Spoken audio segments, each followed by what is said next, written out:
All right, today we're tackling what looks like the final piece of the Golden Path strategy, Step 13, focused and continuous learning. But here's the big twist, and we need to get this right from the start. Step 13 isn't the end, not even close. Okay, let's just do a quick thought experiment. I want you to imagine you're standing in a room and it is completely, utterly pitch black. You cannot see your hand in front of your face. You know it's filled with heavy furniture, sharp corners, all kinds of obstacles.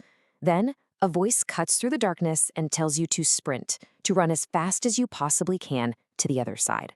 What happens? Well, you either freeze up, right? Or you inch forward, absolutely terrified. Or you just bolt and you crash, hard. Well, that dark room, that's the economy. That's the markets. And the person running blind, that is how most people handle their financial lives. Today, we're talking about how to turn on the lights. This entire strategy comes from Tamir Khaham. He's the creator of the YouTube channel, The Golden Path to Financial Independence, and the architect of this whole 3-stage 13-step system. He's also the official Hebrew translator of The Richest Man in Babylon. And that background is so key because it represents this really unique blend of modern systems engineering with timeless, ancient financial wisdom. So this is for you if you're a salaried individual who wants to move from a place of financial dependence to one of asset ownership and real freedom of choice. It's for those of you who are starting to realize that when you lose money, it's not usually bad luck. It's the totally predictable result of trying to run through that dark room with the lights off. So let's get into our first big idea here. We have to completely reframe how we even think about Step 13. It is not the final destination. It's the guidance system for the entire journey. You know, when you look at a list of steps, the obvious assumption is that they're like dominoes. You just knock them down one by one.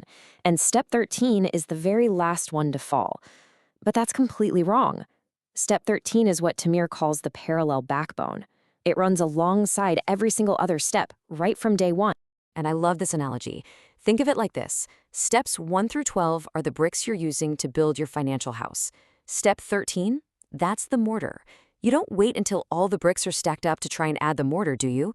The whole thing would just collapse. No, you apply it with every single brick you lay. And this just drives the point home. If we go back to our rocket analogy, Step 13 is the guidance system.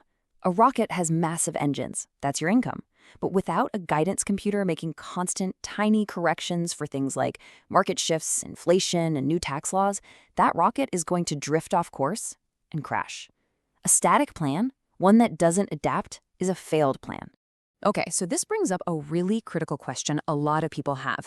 If this is so complex, why can't I just hire an expert to do all the learning for me? And the answer to that really gets to the very core of what it means to become an asset owner. You know, the source material brings up King Solomon, who said that while both wisdom and wealth can shield you from life's storms, it's knowledge that gives life to its owner. In a financial storm, money is a temporary shield. But money without the wisdom to manage it will eventually get worn away by that storm. We've all heard the lottery winner stories. Knowledge is the survival tool that lets you rebuild. Now, you absolutely should hire experts. But, and this is a huge but, money is a language. If you don't speak that language, you are completely at the mercy of your translator. As an asset owner, you have to become fluent enough to audit your own experts.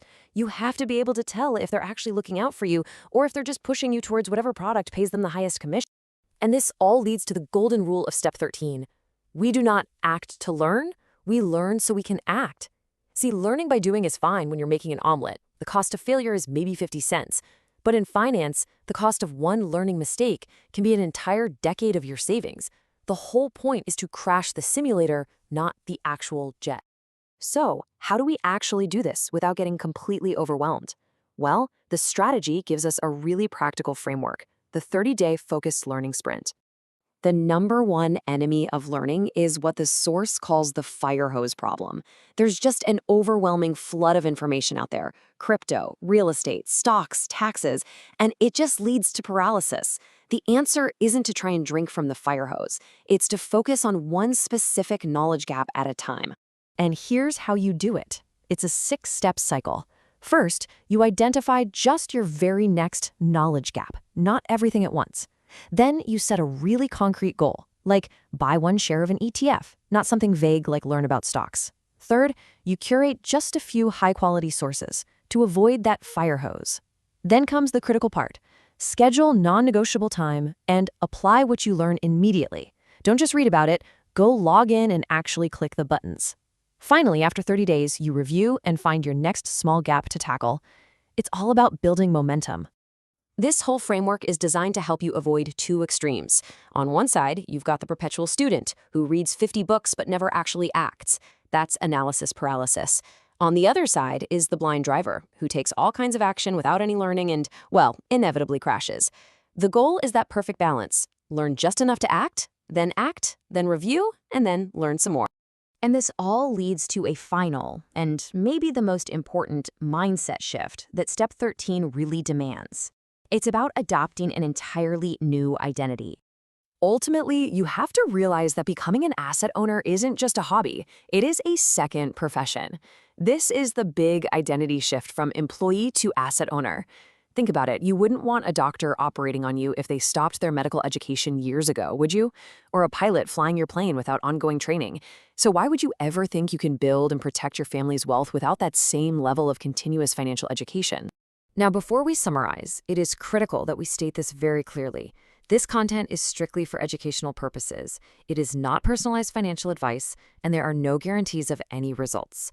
Your success depends on your own execution, and you are responsible for consulting with your own qualified professionals, like accountants and lawyers. So, to bring it all home, what are the biggest takeaways from today? First, remember Step 13 isn't the finish line. It's the parallel backbone that supports your whole financial journey. Second, your continuous learning is the guidance system for your financial rocket, and it's what keeps it from going off course. Third, internalize that golden rule. We learn so we can act and avoid those really expensive mistakes. And finally, you have to embrace that identity shift. This is your second profession, and it demands that same level of commitment. To explore all 13 steps of this strategy, you can find the complete series of explainers just by searching for Deep Dive Golden Path.